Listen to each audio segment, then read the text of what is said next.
Viewers আসসালামু আলাইকুম। গুপ্তবিদ্যার সন্ধান ইউটিউব চ্যানেলে সবাইকে সুস্বাগতম। আশা করি সবাই ভালো আছেন। আমি আল্লাহর রহমতে ভালো আছি।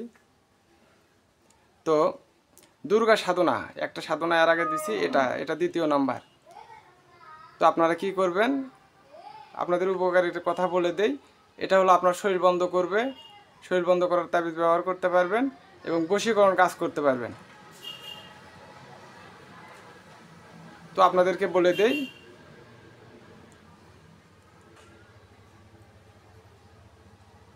আজকে থেকে যেহেতু দুর্গা পূজা শুরু, আজকে করতে পারেন। কেউ বলে 3 মাথা আল, অথবা কেউ বলে 3 মাথা ডগর। মানে ধানি জমিতে দেখবেন যে একটা এইদিকে গেছে, একটা এইদিক গেছে, একটা এইদিক গেছে, ওই জায়গায় হলো আপনার 3 কানি বলা হয় ওটাকে। তো এরকম 7টা জায়গা খুঁজে নেবেন, খুব সহজেই পাবেন। তো ওখানে গিয়ে মন্ত্র পাঠ করবেন, বিসমিল্লাহ কটকট কঞ্জিকট, এই দুবলার ঘাস তো যে কাজে লাগাবো সেই কাজে লাগ।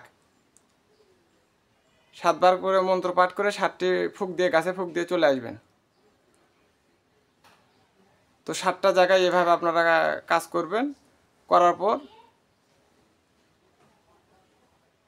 আপনারা বুধবার যে রাত, আজকে সোমবার, মঙ্গলবার, বুধবার যে রাত আছে, আজকে সাধনা করবেন। আজ সোমবার, আজ সাধনা করবেন, কাল মঙ্গলবার সাধনা করবেন। বুধবার রাতের বেলা সাধনা করে প্রত্যেকটা জায়গা থেকে একটা করে দুবলার ঘাস নেবেন, অনেক লম্বা লম্বা দেখে নেবেন। তো নেওয়ার পর কাউকে যদি বশ করতে মন চায়, তাহলে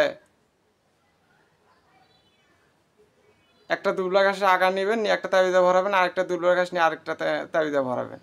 ভরে স্বামী স্ত্রীর মিলের কাছে দিতে পারেন, বালুসির ভিতরে রেখে দিবে, অথবা কাউকে পছন্দ হয়েছে রাস্তায় পুঁতে দিবে। এগুলো অমূল্য বিদ্যা, এগুলো দিবে না কেউ। আমার কাছে আছে অর্ডার বিদ্যা আছে, যা বলার বাইরে। কষ্ট করতে হয়, পরিশ্রম করতে হয়, পরিশ্রম না করলে সফলতা পাওয়া অত সোজা নয়। তো 2টা তাবিজে যখন ভরাবেন, তো মন্ত্রটা ওইটাই, বিসমিল্লাহ কটকট কঞ্জিকট, অমুকের মহব্বতে অমুক পাগল কর। এটা গেল একটা। আর একটা হলো, যখন আপনারা সাধনা করবেন তখন পুরা দমে শরীর বন্ধ করবেন, নতুবা কোনো সমস্যা হইতে পারে। সবসময় শরীর বন্ধ রেখে চলবেন, তার কারণ ওটা খুব পাওয়ারফুল।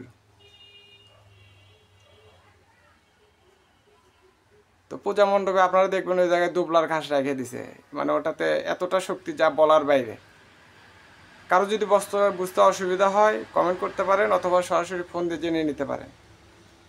তো সবাই ভালো থাকবেন, সুস্থ থাকবেন, আমার জন্য দোয়া করবেন, আমি আপনাদের জন্য দোয়া করি। আসসালামু আলাইকুম।